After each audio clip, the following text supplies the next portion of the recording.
అన్న ఇంకొకటి, ఇప్పుడు కష్టపడి ఏదో కింద మీద పడి పెళ్లి అయితే అవుతుంది, పెళ్లి చేసుకున్నారు.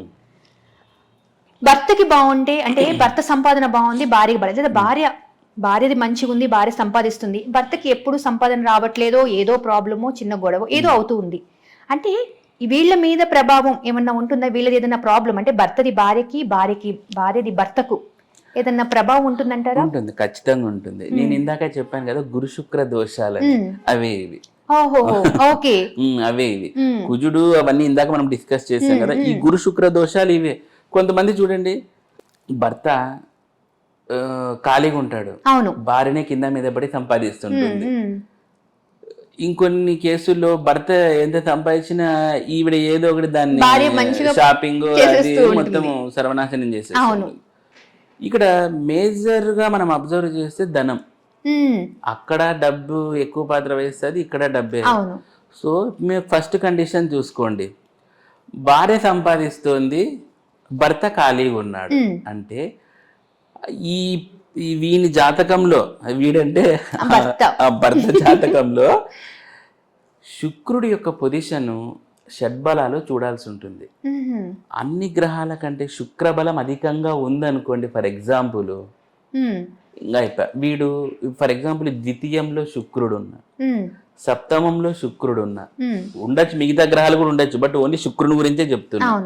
ఇట్లా ఉండి మనకు శుక్ర షడ్బలాయుతుడై ఉన్నప్పుడు, గురుబలం వీకుగా ఉన్నప్పుడు వీని జాతకంలో భార్య చేత వీడు డిపెండెన్సీ ఉంటాడు.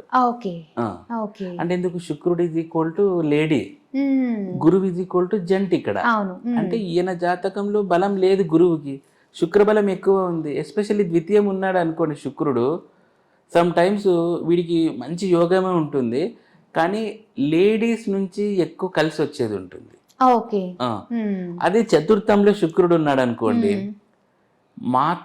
అంటే తల్లి ఎక్కువ సపోర్టివ్ గా ఉండడము, తల్లి ఆస్తి ఎక్కువ రావడము, అంటే తల్లి తరపున మెటర్నల్ అట్లాంటివి ఎక్కువ రావడం. అంటే వీడు ఒక ఎటు తిరిగి వాడి జాతకంలో స్త్రీల చేత ఇది కావాలనే ఉంటుంది వాడికి. అదే మీరు ఇన్ కేసు అమ్మాయి జాతకం తీసుకున్నారు అనుకోండి, ఇక్కడ డెడ్ ఆపోజిట్ గురువుని చూడాల్సి ఉంటుంది. గురు బలం నీచంగా ఉన్న అమ్మాయిలు, ఫర్ ఎగ్జాంపుల్ మకరంలో గురువు ఉన్నాడు, వాళ్ళ లైఫ్ చూసుకోండి, భర్త ఎదుగుదల ఉండదు వాళ్ళకి, భర్త ఎదుగుదలే ఉండదు. నాకు చాలా మంది యూఎస్ క్లయింట్స్ ఉంటారు, ఇప్పుడు ఈ మధ్య సాఫ్ట్వేర్ రిసెషన్ ఏదో అంటుంటారు కదా, ఇప్పుడు మాక్సిమం నాకు వచ్చే కాల్స్ యూఎస్ అన్ని ఇవే ఉంటాయి అన్నమాట. తీరా చూస్తే వాళ్ళకి ఆ ఎత్తుల్లో ఆ సంపర్క దశల్లో అన్ని ఇట్లాంటివి నడుస్తూ ఉంటాయి. గురుబలం అస్సలు ఉండదు, భర్తకు జాబ్ పోయి ఉంటుంది, ఈమె ద్వారా వాడు సఫర్ అవుతుంటాడు. అది కొట్టొచ్చినట్టు కనపడిస్తుంది మనకు. సో ఇక్కడ చూసుకొని మనం ముందరే మనము యాక్టివేట్ అవ్వాలన్నమాట. జాగ్రత్తగా ఉండి, అంటే ఆస్ట్రాలజీ పట్ల కాస్త నమ్మకం కలిగి ఉండాలి, కాస్త కాదు బాగా. ఎందుకంటే మన సనాతన ధర్మం మనకి ఇచ్చింది, ఫ్యూచర్ ని ప్రిడిక్ట్ చేయగలిగే శక్తి ఇచ్చింది. దాని ద్వారా మనము కొంతవరకు ఇవి చేసుకొని బయటపడచ్చు. అన్న కొంతమంది అసలు ఆస్ట్రాలజీ ఏవి నమ్మరు, కానీ వాళ్ళు యోగం అనేది బాగుంటుంది, అంటే దేవుడు లేదు, దెయ్యము లేదు, నా స్వశక్తి అని అంటారు. వాళ్ళకి మీరేం చెప్తారు? ఏం చెప్తానండి, వాళ్ళ దశ అట్లుంటుంది అంటే అది గ్రహ బలం అంటారా? వాళ్ళ గ్రహాలు అట్లా ఉంటాయి.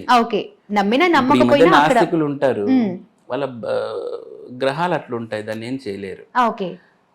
మీరు అనొచ్చు, మరి ఇంత పూజలు చేసినోడు అక్కడికక్కడికి అనుభవిస్తున్నాడు, వాడు ఏం చేయనోడు బ్రహ్మాండంగా ఉన్నాడంటే, ఇదంతా మళ్ళీ మనం కర్మ దగ్గరికి వెళ్ళిపోవాల్సి వస్తుంది. కర్మ కాన్సెప్ట్, పునరావృతి, ఇదంతా పెద్ద సబ్జెక్టు. అవన్నీ లింకేజీలతోనే ఇవన్నీ ఫామ్ అవుతా ఉంటాయి. కానీ ఈ పూజలు చేసి పరిహారాలు చేసుకుంటున్నాడు కదా, వీడికి ఖచ్చితంగా అంటే బెటర్ రిజల్ట్ ఫ్యూచర్ జన్మల్లో ఉంటుంది. వాడు ఏం చేసుకోకుంటున్నాడు కదా, ఫ్యూచర్ లో వాడు ఖచ్చితంగా అంటే సఫరింగ్ అవుతాడు. ఇప్పుడు ఏదో అనుభవిస్తున్నాడు, తర్వాత ఏమి ఇది చేయలేడు. అంటే కర్మ ఫలితాలు ఉంటాయా అన్న? ఖచ్చితంగా అమ్మా, కర్మ ఉంది కాబట్టి మనం అంతా ఇప్పుడు అనుభవిస్తాం. ఆ కర్మను బట్టే గ్రహాలు కూడా స్థితమైతాయి మన చార్ట్ లో, లగ్న కుండలిలో. అవి ఊరికి ఎక్కడ పడితే అక్కడ కూర్చొని మనము పలానా ఏ టైం కంటే ఆ టైంకి పుడితేది కాదు, మనం ఈ టైంకి పుట్టాలా, ఈ టైంలోనే జన్మిస్తే మనం ఈ బాధలతో సఫర్ అయితేనే పోయిన జన్మ కర్మ రిమూవ్ అవుతుందని ముందే మాట్లాడుకొని వచ్చి ఆ టైంకి నువ్వు పుట్టేలాగా ప్లాన్ చేసుకొని మీరు మీ అమ్మగారి కడుపులో పడేలా బీజం పడేలాగా డిసైడ్ అయి ఉంటుంది. ఇదంతా పెద్ద థియరీ. ఓకే. అయితే అన్న ఒకటి ఇది వరకు ఇలాంటి ఏమంటారు సిజేరియన్ చేయడాలు, టైం చూసుకోవడాలు, అసలు లోపల కడుపులో ఉన్న బేబీ ఈ టైంలోనే పుట్టాలి అని చెప్పి ముందే టైం పెట్టుకొని టైం తెచ్చుకొని మరి సిజేరియన్ చేయించేస్తున్నారు, అవసరం ఉన్నా లేకపోయినా. దానికి ఎలా అంటారు అంటే మనమే రాస్తున్నామా లేదా అసలు అది ఎలా జరుగుతుంది, వాళ్ళ నిజంగా ఫలితం అనేది ఉంటుందా? ఉంటుంది. ఇక్కడ చాలా మంది అడుగుతున్నారు ఈ డౌట్. సిజేరియన్ చేసినా ఏం చేసినా బేబీ బయటికి రావడం. ఇంకా నిజం చెప్తున్నా అండి, అసలైన డేట్ ఆఫ్ బర్త్ బీజము కడుపులో పడింది కదా అది. కానీ దాన్ని ఎవరు ప్రిడిక్ట్ చేయలేరు, అసలు దాని గురించి ఆలోచన కూడా ఉండదు. ఒరిజినల్ గా జ్యోతిష్యం చెప్పినది, ఋషులు చెప్పినది ఆ ఒరిజినల్. ఇవి సంపర్కం జరిగిన తర్వాత బీజం లోపల ఫామ్ అవుతుంది కదా, ఎగ్, అవి అది ఒరిజినల్ డేట్ ఆఫ్ బర్త్. కానీ అవి ఎవరు క్యాలిక్యులేట్ చేయలేరు కాబట్టి దానికి కొంచెము ఈజీ వే అని పరాశరుడు కొంచెం ఇది చేసి అప్పుడు మళ్ళీ ఇట్లా ఫామ్ చేశాడు అన్నమాట. మరి ఒరిజినల్ అంటే ఎవరు క్యాలిక్యులేట్ చేయలేరు కదా, అది ఏ టైంలో ఫామ్ అవుతుంది. బట్ మీరు చెప్పింది ఇది కొత్తగా ఉంది, అంటే నిజంగా ఇప్పటి వరకు కూడా ఆ ఆలోచన కూడా రాదు. వాస్తవంగా బీజం పడినప్పుడే అది ఒరిజినల్ అని లెక్క. కానీ అది అంత ఇట్ ఈస్ హైలీ ఇంపాసిబుల్ కదా. అందుకని చెప్పి దానికి ఏమంటారు, రెమెడీ కాదు అది అడ్జస్ట్మెంట్ అంటారు కదా. ఆ అడ్జస్ట్మెంట్లే ఇప్పుడు సరే డెలివరీ అయినాక చూద్దామని ఇది అడ్జస్ట్మెంట్. అన్న ఇంకొకటి, తల్లిదండ్రులకి వాళ్ళ యోగమో కర్మఫలమో లేదా మీరన్నట్టుగా గ్రహ ఫలాలు బాగాలేవు, పిల్లలు పుట్టారు, పిల్లలకి ఏమన్నా ఉంటుందంటారంటే తల్లిదండ్రుల ఫలితం ఏదైనా మంచి చెడు రెండు, పిల్లలకి ఏదైనా ప్రాబ్లం అవుతుందంటారా? అవుతుంది. దానికి నివారణ చర్యలు ఖచ్చితంగా అవుతుంది. ఎందుకంటే చూడండి, ఒక మళ్ళీ జాతకాలు లేక వద్దాం, ఎందుకంటే మనం ఏదైనా జాతకాల ద్వారానే మాట్లాడాలి, ఈచ్ అండ్ ఇన్ మనకు తెలియదు కాబట్టి. ఒకరి జాతక చక్రంలో పంచమ స్థానం చాలా ఇంపార్టెంట్. ఎందుకు అంటే పంచమ స్థానం అంటే సంతాన స్థానం.